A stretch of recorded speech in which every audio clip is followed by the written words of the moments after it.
प्रिय दर्शकों, जय श्री कृष्णा। अत्र कुशलम तत्रास्तु। मैं ज्योतिषाचार्य पंडित युवराज राजौरिया, मेरे ज्योतिष के कार्यक्रम में आपका स्वागत है। दर्शकों, आज मैं चर्चा करूंगा जन्म कुंडली के विशेष योग, नीच भंग राजयोग और विपरीत राजयोगों पर। मेरे गुरुकुल का एक ग्रुप है, उस ग्रुप में मेरे ही मित्र और शिष्य आशीष काबरा जी ने एक प्रश्न किया है कि नीच भंग राजयोग का जन्म कुंडली में कैसे प्रभाव पड़ता है, जातक को क्या फल देते हैं और विपरीत राजयोग क्या फल देते हैं। उन्होंने कुछ लिखा भी है कि जन्म कुंडली में लग्न में राहु और बुध की युति हो और धनु लग्न की कुंडली हो और चतुर्थ भाव में देवगुरु बृहस्पति स्वग्रही हो और दसम भाव के स्वामी शनि से दृष्टि संबंध बनाते हो, तो क्या नीच भंग राजयोग होगा? उत्तर है, यदि लग्न में नीच ग्रह बेटा हो और लग्नेश केंद्र में स्वग्रही हो तो ही नीच भंग राजयोग हो जाता है। फिर केंद्रेश यदि दशमेश से भी दृष्टि संबंध बना रहा है तो निश्चित ही नीच भंग राजयोग बन गया है। ऐसा जातक जिसके नीच भंग राजयोग ये बन गया, ऐसा जातक धर्म के मार्ग पे चलने वाला होता है, न्याय के क्षेत्र से धन अर्जित करता है, यानी न्यायाधिपति बन सकता है, प्रोसिक्यूटर बन सकता है, एक अच्छा अधिवक्ता बन सकता है, क्योंकि लग्न में बुध है और बुध दशमेश है और बुध सप्तमेश भी है। बुध वाणी का कारक है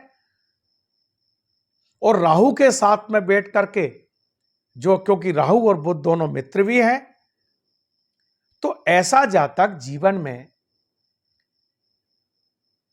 शासन से धन अर्जित करता है, यानी शासकीय नौकरी लगती है, ना भी लगे सरकारी नौकरी, तब भी कोई ना कोई ऐसी युक्ति, तमाम प्रकार के ऐसी स्थितियां बनती है कि ये व्यक्ति शासन से ही धन अर्जित करके अपनी जीविका चलाता है।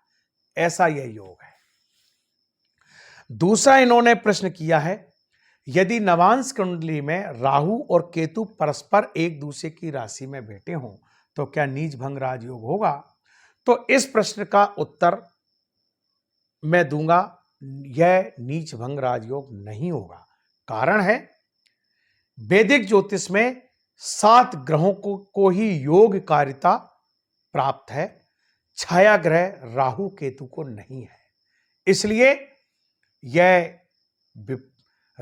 जो है नीच भंग राजयोग बनाएंगे, ऐसा मैं नहीं मानता। तीसरा आपका प्रश्न है,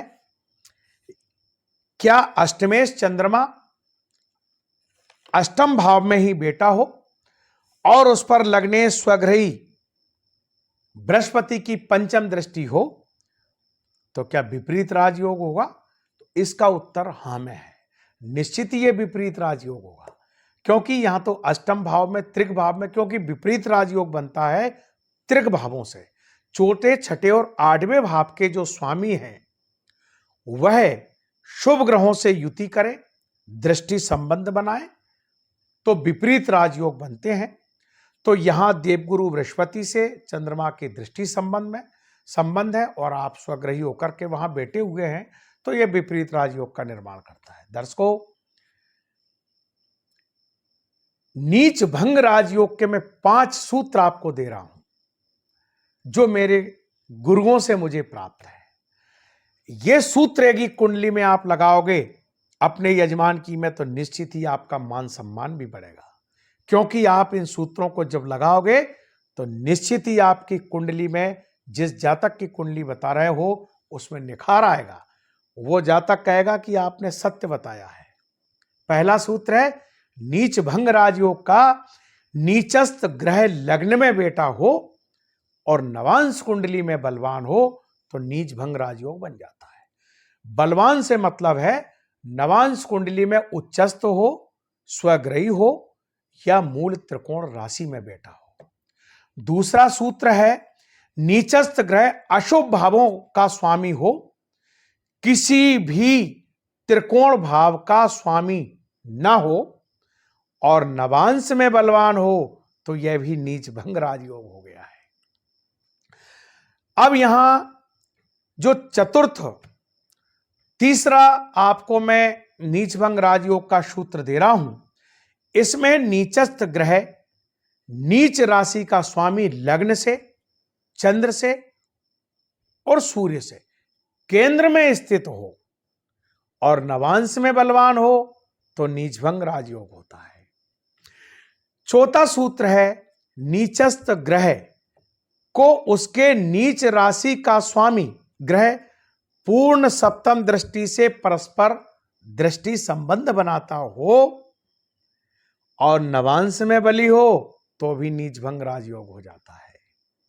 पांचवा सूत्र है नीचस्थ ग्रह उसके नीच राशि का स्वामी एवं उसके उच्च राशि का स्वामी ग्रह दोनों केंद्र में स्थित हो और नवांश में बलवान हो तो यह भी नीच भंग राजयोग हो गया है। नोट दर्शकों, नीचस्थ दोष भंग हो जाने पर नीचस्थ ग्रह निर्मल होकर के शुभ फल देता है और उस राशि के स्वामी को भी 2 गुना ज्यादा बलवान बना देता है। यह होता है नीच भंग राज योग। दर्शकों, नीचस्थ ग्रह को नवांश कुंडली में निर्बल नहीं होना चाहिए। किसी भी योग की योगकारिता को फलित ज्योतिष में बताने के लिए आप केवल लग्न कुंडली पर आधारित न रहें। जब तक आप नवांश कुंडली का विश्लेषण न करें तब तक आपका फलित सही नहीं आएगा। ये महर्षि पाराशर के सूत्र हैं, सटीक और अकाट्य हैं।